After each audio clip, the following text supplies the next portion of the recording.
Until you understand the tax code, you won't fully understand investing. Step 1, it all starts with your Schedule E. This is the most important form for a real estate investor.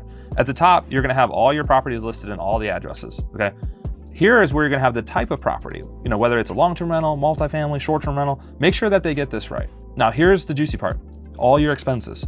We see investors commonly miss expenses such as auto and travel, insurance, legal and professional fees, taxes that you pay on the property, such as property taxes or occupancy taxes, and then the most important part, depreciation.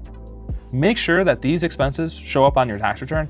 The more white space that is showing up here, the less deductions you're taking. And as an investor, you wanna make sure that you're taking all the deductions that you qualify for. Step 2 is to check if you qualify for real estate professional status or material participation. These are huge deductions that you get to take against your W-2 income. And if your CPA hasn't brought it up to you, that would be a big red flag to me. Step 3, you see where it says fair rental days? This represents the amount of days that you actually rented the property out. And here's where most CPAs go wrong. They just default to putting 365 there. But the problem if you put 365 there is it's understating your gross revenue. Say I made $50,000 on a property. So if my CPA doesn't know and my lender just assumes it's rented out for 365 days, well, my average daily rate is only $137. But I only rented the property out for 140 days a year, which would make my average daily rate actually $357.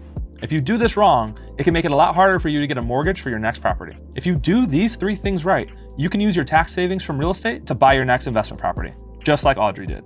And it just snowballs from there until you own millions of dollars in real estate. Comment AMA for an invite to my live workshop this month.